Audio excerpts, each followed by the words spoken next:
За баярлалаа өглөх боломж олгосонд.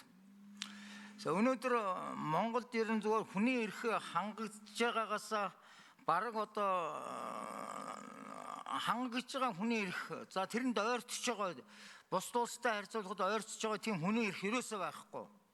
Одоо та нар мэдж байгаа санхүүгийн талаар одоо цалингийн дандаа дутагдaltaй тэтгэврийн эдэн өгшүүлэн гадаа энэ байнгын одоо сахиастай төрийн ордно сурч боловсрох эрхээ бас идэж чадахгүй байгаа. Одоо нэг ангид 70-80 хүүхэд хичээлж яана гэдэг байгаа.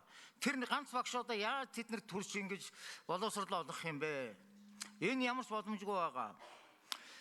За одоо энэ бүх одоо энэний уршигаас болж өнөөдөр дөрвөн хүний нэг нь Монголд дөрвөн хүний нэг нь сэтгцийн өөрчлөлттэй. Энэ ч бүр олон улсын байгууллагаас энэ гарсан юм мэдэгдэж шүү. 100 хүнд ногдох амийн хорлолтоор дэлхийн бусад улсын жишээс 2 дахин их байна гэж байгаа. Тэгэхээр энэ болгоны уршиг болоод ингээд одоо нийгмийг бүгдийг одоо ингээд самарж байна. За хүний эрхийн үзүүлэлт буурж байгаа, ардчлалаас ухарж байгааг бол хүний эрхийн байгууллагуудад байнгын шүүмжилж байгаа. Улам хойшлоод байгаа. За хамгийн сүүлийн нэг жишээ яриа. Одоо энэ баг инээдэмтэй жижиг болохоор юм жишээ. Сая одоо энэ хэлмэгцэгчдийн арга гэрийнхнийг авч одоо хүндэтгэл үзүүлэх юм арга хэмжээ бол төрийн ордны гадна. За би энэ хэлмэгцэгчдийн холбоог бол би сайн ажилдаг гэж үздэг. Манай мөн одоо энэ лохо сурмазын хэрэгээр энэ хөдөөж хүндээс сургуульд багш доктор хүн байж байгаад бас хэлмэгцсэн. Ийм учраас би дэмждэг. Тэгээ өнөөдөр энэ хэлмэгцсийн холбоонд чинь 30 гаруй мянган хүний асуудал шийдэгдэг байгаа. Төр болоо тэр цагаатгаачгүй нөхөн олгоор 1 сая төгрөгийн өгөөчгүй юм усуд байгаа. Эдгээр бол байнга одоо цогоо могоод одоо ингэж ханддаг. За тэгээд сая одоо энэ хэлмэгцлийн баяраар нэг хулдаасан дээр одоо нэг төрийн 3 өндөрлөг зориулаад одоо энэ 30 мянган хүний асуудыг шийдэж өгөөч гэгээд ингээд яасан чинь цагдаа нартай зодон боллоо. Тэр хэлмэгцлийн одоо энэ хажуудлын төрийн ордны өшөөний урд бит хоёр ингээд юуг нь бариад ингэсэн чинь энд тавиулахгүй төрийн 3 өндөрлөг гарч ирнэ гэдэг ингээд байдаг. Гэхдээ тэр гарч ирэх тусмаа сайн байна шүү дээ. Одоо тэр өөрснөө тэрийг хараад одоо шийдэм байгаа биз. Ингээд нэг юм гуйжаж хажуудалд нь тавьсан бит хоёр. За тэгээд хүмүүс арга гэрэлтэнд бариулах нэг жижигхэн юм юуны одоо нэг тийм бас одоо хэлмэгцтийг хүндэлсэн нэг тийм жижигхэн хэдэн балкаднууд байсан чинь тагнуудын юм уу цагдаагийн хулгай хийгээд аваа явчихж байгаа.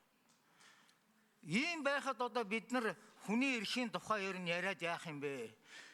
Энэ асуудлыг одоо шийдэхэд бол яаралтай олон улсын парламентын холбоо юм уу олон улсын хүний эрхийн холбоонд ажиллаж яаралтай шийдэх хэрэгтэй байгаа.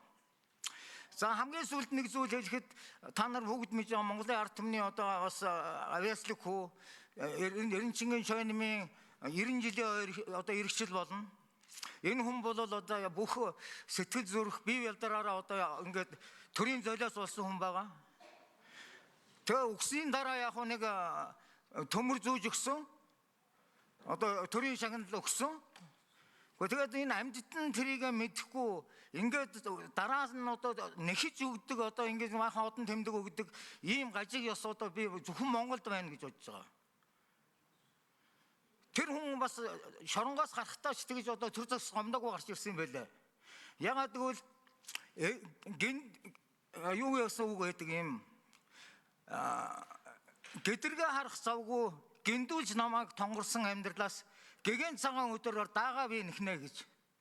Бүх хийх ажилдаа гарсан харамсалтай тэр шоронд 4 жил чангадаглимтай ойрох 6-7 сар тэр хүнд нөхцөлд хоригдсон сууж эрүүл мэндээр хохироод дууссан.